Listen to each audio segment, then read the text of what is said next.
Quarto giorno. Essere figli, stupore e riflessione. I figli si fidano, i figli si affidano, e una madre è vicina, sempre. La vedi anche se non c'è. E noi siamo capaci di vederla. Beato è chi vede con il cuore. Nostra Signora della Salette. I piccoli Mélanie e Maximin di La Salette. Sabato 19 settembre 1846. I due ragazzini salirono di buon'ora i versanti del monte Palagnou, al di sopra del villaggio di La Salette, guidando ognuno 4 mucche a pascolare.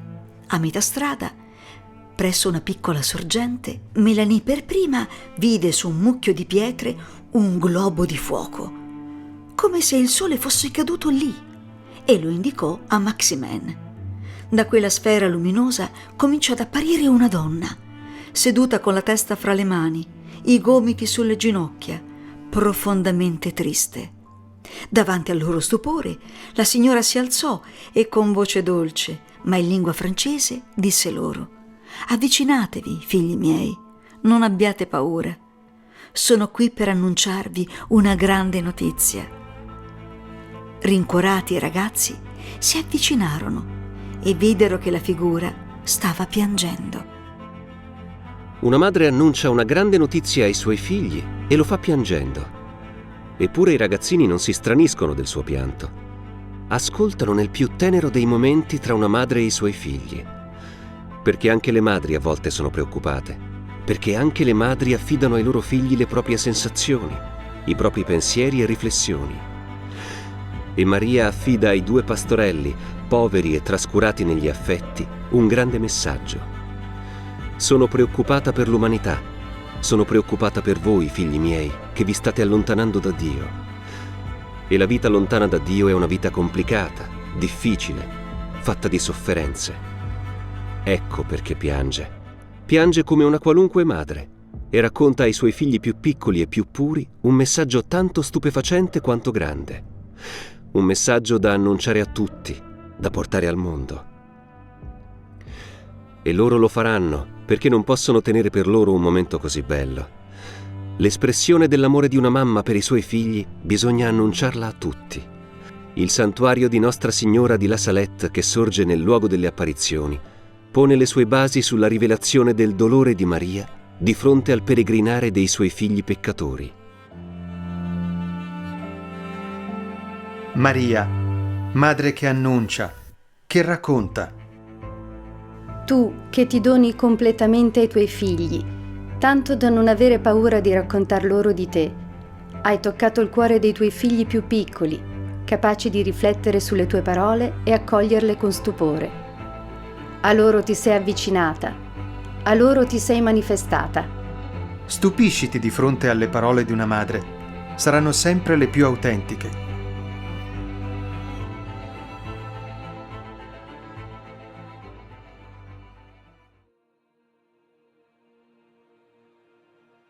La sentiamo, questa dimensione di Maria, queste 2 dimensioni. Maria, la donna del cuore traboccante di amore, di attenzione e anche di misericordia. Noi la sentiamo come un porto, rifugio sicuro nel momento che stiamo passando momenti di difficoltà o di prova. Contemplando Maria è come immergerci in un oceano di tenerezza, di compassione. Ci sentiamo circondati da un ambiente, tutta un'atmosfera inesauribile di conforto e di speranza. L'amore di Maria è un amore materno che abbraccia tutta l'intera umanità, perché è un amore che ha le sue radici nel suo sì incondizionato al progetto di Dio. Maria, accogliendo il suo figlio nel grembo, ha accolto l'amore di Dio. Per conseguenza, il suo amore non conosce confini né distinzioni. Si china sulle fragilità, sulle miserie umane, con una delicatezza infinita. Lo vediamo manifestarsi nella sua attenzione verso Elisabetta, nella sua intercessione alle nozze di Cana, nella sua presenza silenziosa, straordinaria ai piedi della croce. Ecco, l'amore di Maria, questo amore materno, è un riflesso dello stesso amore di Dio. Un amore che si fa vicino, che consola, perdona, non si stanca mai, non finisce mai. Ecco, ci insegna Maria che amare significa donarsi completamente, farsi prossimo di chi soffre, condividere le gioie e i dolori dei fratelli, con la stessa generosità e la stessa dedizione che hanno animato il suo cuore. Amore, misericordia. La misericordia allora diventa la naturale conseguenza dell'amore di Maria, una compassione, possiamo dire, viscerale davanti alle sofferenze dell'umanità e del mondo.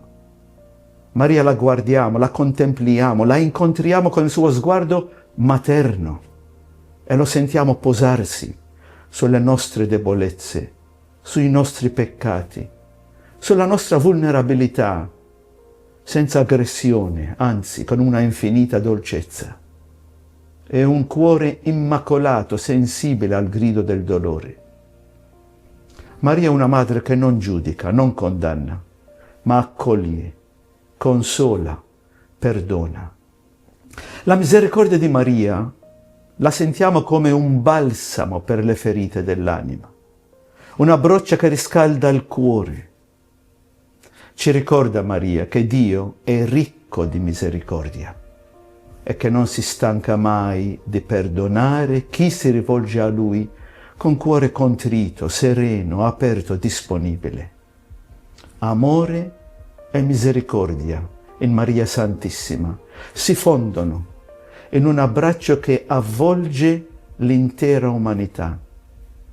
Chiediamo a Maria che ci aiuti a spalancare i nostri cuori all'amore di Dio come ha fatto lei, a lasciare che questo amore pervada il nostro cuore, specialmente quando ci sentiamo più bisognosi, più sotto il peso delle prove e della difficoltà. In Maria troviamo una madre tenerissima e potente, pronta ad accoglierci nel suo amore e a intercedere per la nostra salvezza. E noi siamo capaci di stupirci ancora come un bambino di fronte all'amore della mamma? Mi chiamo Giuseppe Trapani e ho 11 anni. Ciao, Come ti chiami? Andrea, Quanti anni hai? 11. Mi chiamo Celeste Sgarbi e ho 12 anni. Ciao, sono Sabrina e ho 12 anni. Mi chiamo Marica e ho 12 anni. Senti, la cosa più bella che ti ha raccontato la tua mamma?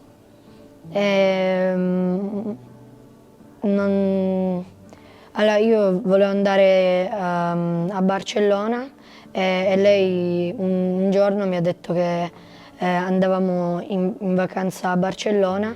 Allora io sono rimasto di stucco ed ero felicissimo di andare a Barcellona perché è un posto che mi piace un sacco. E ti senti abbracciato dalla Madonna?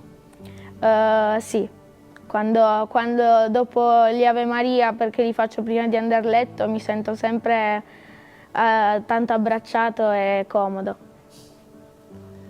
Ti piace quando ti abbraccia la tua mamma? Quando mi abbraccia la mia mamma non c'è cosa più bella al mondo dopo che mi bacia, è bellissimo. Senti, invece la Madonna, chi è per te? Per me la Madonna è la mia vera madre, cioè è una madre ancora più di quella terrena, che mi vuole ancora più bene, quindi è un amore infinito. E secondo me è la mia guida, cioè da quando sono nata, non so, è come se fosse, non so, come se mi proteggesse da quando sono piccola, perché veramente quando dico ogni Ave Maria a volte mi piace. Qual è la cosa più bella che ti ha detto la tua mamma, secondo te?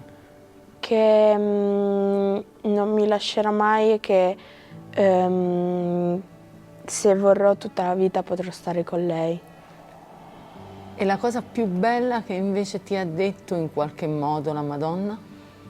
Che ce la posso fare in tutte le materie e che non devo mai smettere di credere in me stessa. Qual è la cosa più bella che ti ha raccontato la tua mamma? In realtà non saprei, però Mi piace quando mi racconta le cose, soprattutto su di me, e ha una luce negli occhi particolare. La cosa più bella che mi ha raccontato mia mamma è stato